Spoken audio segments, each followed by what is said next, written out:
আসসালামু আলাইকুম দর্শক শ্রোতা, আপনারা সবাই কেমন আছেন? আশা করি অনেক ভালো আছেন। তো আমরা আবারও চলে আসলাম তান্ত্রিক কবিরাজ নন্দলালের কাছে। তো আমরা কথা না বাড়িয়ে সরাসরি চলে যাই নন্দলাল কবিরাজের কাছে সাক্ষাৎকার নেওয়ার জন্য। ঠাকুর আদাব। হ্যাঁ, আদাব দাদা, কেমন আছেন? আছি দাদা, ভালো। তো দাদা, আমরা অনেক মানুষের মুখে আপনার প্রশংসা শুনে সরাসরি আমরা একটা সাক্ষাৎকার নেওয়ার জন্য চলে আসলাম দাদা। তো আপনার নামটা যদি একটু নিজ মুখে বলতেন। আমার নামটা হচ্ছে তান্ত্রিক নন্দলাল। কথা বুঝতে তান্ত্রিক পারছেন? কবিরাজ নন্দলাল।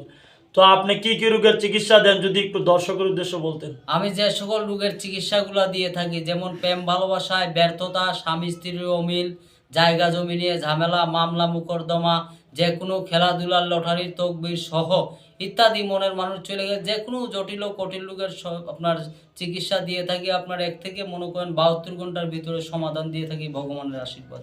তো আপনার সাথে যদি দর্শক শ্রোতা যোগাযোগ করতে চায়, আপনার মোবাইল নাম্বারটা কি একটু দেওয়া যাবে? আপনি নিজ মুখে যদি বলে দিতেন দর্শকের উদ্দেশ্যে ভালো হতো। জি জি, আমার যোগাযোগের যে নাম্বারটা আছে, আপনার মনে করেন 01797455837। এটাতে কি ঠাকুর আপনার ইমো হোয়াটসঅ্যাপ আছে? জি জি, এটাতে আপনার ইমো হোয়াটসঅ্যাপ দুটোই আছে। আপনারা চাইলে নেট থেকে মনে করেন আপনার সরাসরি ভিডিও কলিং এর মাধ্যমে দেশে বিদেশে থেকে আপনারা তকবির নিতে পারবেন। কোনো সমস্যা নেই। তো আপনার ঠিকানাটা যদি একটু দর্শকের উদ্দেশ্যে বলে দিতেন তাহলে একটু সুবিধা হইতো। আমার ঠিকানাটা হচ্ছে আপনার ময়মনসিংহ বিভাগ, শেরপুর জেলা, ঝিনাইগাতি থানাতে। বুঝতে পারছেন? তো ঠাকুর, আপনি যে এখানে দেখতেছি আমরা যে আসন নিয়ে বসছেন, কিছু জিনিসপত্র সাজিয়ে, এখানে কি কোনো কাজ নিয়ে বসছেন ঠাকুর? জি, আমি একটা কাজ নিয়ে বসছি, একজন ছেলের নামের প্রতি একটা কাজ নিয়ে বসছি। তো এই কাজটা কি আমরা যারা আসছি দেখতে পারবো ঠাকুর থেকে এখানে? জি জি, অবশ্যই দেখতে পারবেন। বা দর্শক শ্রোতাকে দেখানো যাবে? দেখানো যাবে, কোনো সমস্যা নাই। তো এখানে আপনার মনে করেন অনেক ধরনের আধ্যাত্মিক কিছু আপনার হাজির নাজির হবে। আপনারা ভয় পাবেন না, খবরদার। ভয়ের কোনো কারণ নেই। কোনো ক্ষতি হবে না তো না ঠাকুর? না, আপনাদের কোনো ক্ষতি হবে না। আপনাদের ক্ষতি করে তো আমার কোনো লাভ নাই। তো ঠাকুর, একটু যদি কাজটা আপনি দেখাইতেন দর্শকের উদ্দেশ্যে, কিবা আমরা দেখতাম। আমি কাজটা শুরু করি, আপনি কাজটা দেখেন। এই বাটিটার মাধ্যমে আমি একটা চালান ছাড়বো। কথা বুঝতে পারছেন? আপনার মনে করেন দ্রুত গতিতে চালানটা চলে যাবে। মনে করেন আপনার মেয়েটা ছেলের নামের প্রতি আজীবনের জন্য বাধ্য হয়ে যাবে। বুঝতে পারছেন? আপনি একটু কাজটা করেন ঠাকুর, আমরা একটু দেখি। আমি শুরু করি, আপনি একটু দেখতে থাকেন।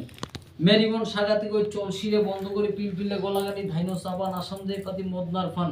মেরিমন সাগাতি কই চলশিরে বন্ধ করে গুদ গুদ গুদান্ত গুদ হইল দুরন্ত গুদ চারিদিকে যায় গুদি ঢেলা মাটি খায়। মেরিমন সাগাতি কই চলশিরে বন্ধ করে পিলপিলে গলাগাটি ধাইনো সাবান আসাম দেই পাতি মদনার ফান।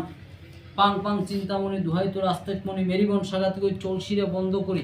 মেয়েটার নামের প্রতি, ছেলেটার নামের প্রতি মেয়েটাকে আজীবনের জন্য বাধ্য করি। মেয়েটা কথার অবাধ্য হয়ে গেছে।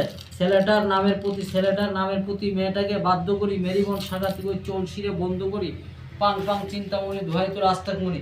চালানটা সরাসরি দেখা দিবি, কাজটা সরাসরি। মান সম্মান মারবি না। মেরিবন সাগাতে করি অনেক দূর থেকে আসছে কাজ দেখার জন্য। মেরিবন সাগাতি করি পিলপিলে গোলাঘাটি ধাইনো সাবান আসাম দেইপাতি মদনার পান। মেরিবন সাগাতি করি চাল না দেখা দে চাল না দেখা দে মেরিবন সাগাতি করি চল শিরা বন্ধ করি দেখা দে মেরিবন সাগাতি করি যা চাল না চলে যা চল যা চাল না চলে চলে যা চাল না চলে যা চলে যা চালনাটা চলে গেছে দাদা। চালনাটা ছাড়িয়ে দিছি বিদ্যুতের গতিতে, যেইভাবে আপনার দেখছেন এরকম অগ্নিরূপে যায় মেয়ের শরীরে লাগে যাবে আজীবন। মেয়ে ওই ছেলের কথার বাহিরে যাবে না।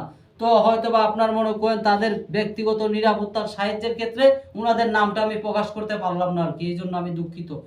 কাজটা দাদা কমপ্লিট হয়ে গেছে, বুঝতে পারছেন? আচ্ছা দাদা, তো ঠাকুর আপনার কাজটা শেষ হইলো নাকি? জি জি, আমার কাজটা তো দর্শক শ্রোতা, আপনারা দেখতেছিলেন তান্ত্রিক কবিরাজ নন্দলালের কাজ।